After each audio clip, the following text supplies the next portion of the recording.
Anda kembali di The Prime Show, pemirsa. Kita akan lanjutkan perbincangan kita malam hari ini.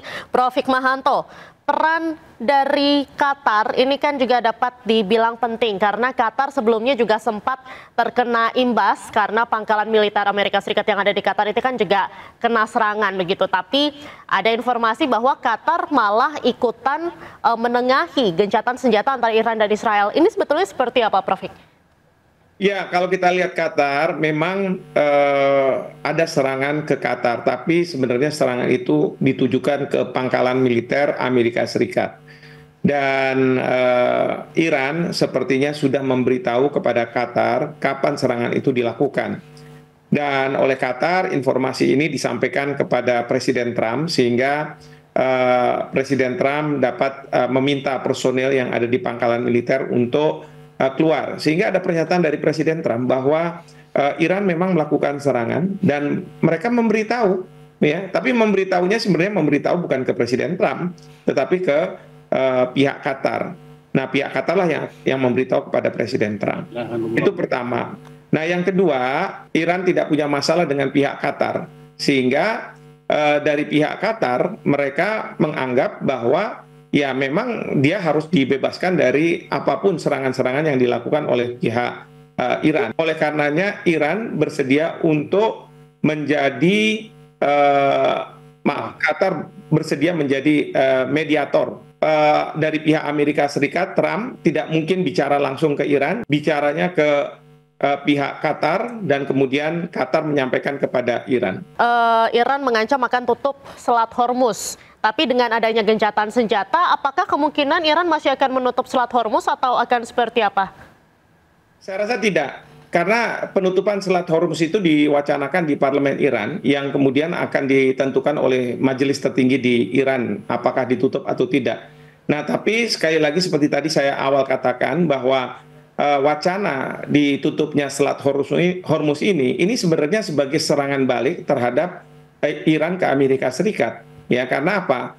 Yang kemudian panik itu adalah bursa di Amerika Serikat. Yang panik itu adalah negara-negara Uni Eropa, karena kekhawatiran mereka tidak akan mendapat pasokan minyak. Kalaupun mendapat pasokan minyak dengan harga yang sangat mahal, dan ini akan berdampak pada perekonomian nasional mereka masing-masing.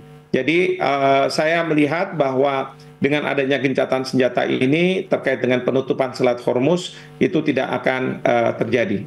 Ini kan Amerika Serikat sebelumnya pernah menuding Iran bahwa Iran ini tidak mematuhi perjanjian nuklir yang pernah disepakati pada tahun 2015 gitu. Iran kekeh bahwa mereka bilang program nuklir yang dikembangkan ini kan bertujuan untuk damai, tapi Amerika Serikat seperti mencari-cari alasan begitu. Apakah ini juga salah satu alasan Amerika menyerang Iran untuk menginvasi negara lain, padahal yang diincar adalah minyaknya Iran gitu? Ya, kalau fenomena seperti itu kita bisa pahami ya, dengan alasan bahwa adanya mass weapon of destruction, dan kemudian membentuk pasukan multinasional, dan kemudian menurunkan Saddam Hussein.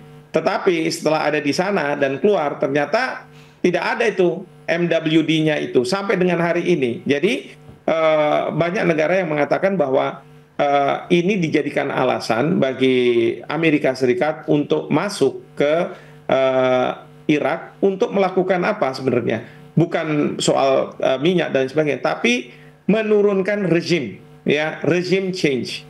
Nah, ini yang mungkin tadinya juga mau dilakukan di Iran, ya. Awalnya memang Presiden Trump berbicara soal rezim change, dan dia mengatakan Iran nanti akan menjadi MIRA, make Iran great again, dengan adanya perubahan rezim, mengembalikan Pahlavi, ya, keluarga Pahlavi untuk menjadi pemimpin di Iran yang sangat pro terhadap Israel maupun Amerika Serikat. Baik, terima kasih Prof. Hikmahanto. Saya akan ke Rabi Yaakov. Rabi Yaakov, Anda sebagai seorang pemuka agama Yahudi begitu di Indonesia, Anda melihat serangan Israel ini apakah perlu dihentikan secara menyeluruh begitu? Tidak hanya di Iran saja, tapi juga di Gaza dan beberapa negara lainnya yang juga ikut terkena imbasnya. Ya, tentu saja Mbak, itu harapan saya juga. Karena tadi kan disinggung oleh Mas Novel ya, bahwa apapun yang terjadi di sana itu memunculkan kebencian atau kemarahan dari seluruh dunia, sehingga kita lihat dampaknya banyak serangan antisemitisme atau anti Yahudi itu terjadi ke kelompok-kelompok Yahudi yang tidak ada sangkut pautnya sebenarnya dengan serangan Israel tersebut, dan ini terjadi di hampir seluruh dunia. Apalagi kita tahu ajaran Yahudi itu sangat menjunjung kemanusiaan dan pentingnya nyawa. Kita tahu ada ajaran dalam Talmud yang mengatakan barang siapa menyelamatkan satu jiwa, dia menyelamatkan seluruh isi dunia. Dan siapa yang membunuh satu jiwa, dia membunuh seluruh umat manusia. Ini padanannya ada di Quran juga. Jadi saya berharap apapun yang terjadi di Israel ini tidak terbawa panasnya untuk umat komunitas baik Yahudi dan Muslim di Indonesia dan di seluruh dunia. Saya berharap hubungan yang sudah baik ini tetap terjaga dengan baik. Baik, terima kasih Pak Yakov. Terakhir, Pak Novel silakan singkat saja. Jadi perlu kita harus bersatu menjaga kedamaian dunia. Namun jangan melupakan juga daripada eksistensi Palestina itu harus dijaga, kemerdekaannya harus betul-betul terpenuhi. Dan yang paling terpenting buat kita adalah Masjid Al-Aqsa, Al-Quds itu adalah kota suci di antara 3 kota suci umat Islam yang sampai saat ini belum kembali ke pangkuan umat Islam. Nah, ini yang kita nggak bakalan berhenti untuk merebut kota suci Al-Quds ini, Masjid Al-Aqsa, untuk kembali ke pangkuan kita.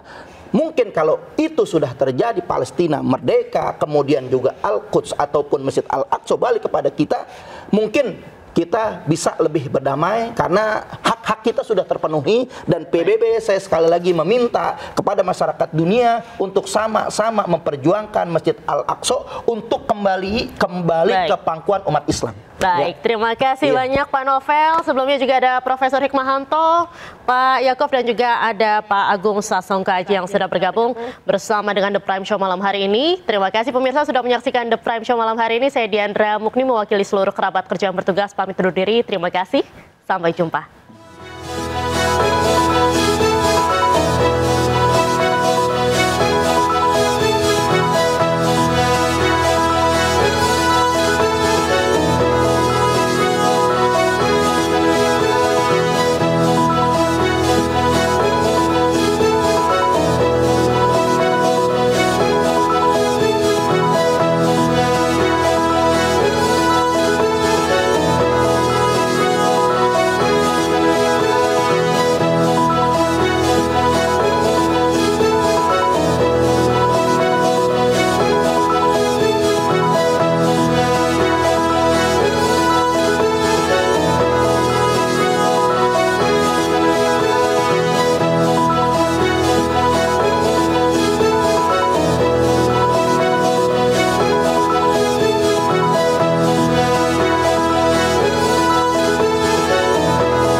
Acara ini dipersembahkan oleh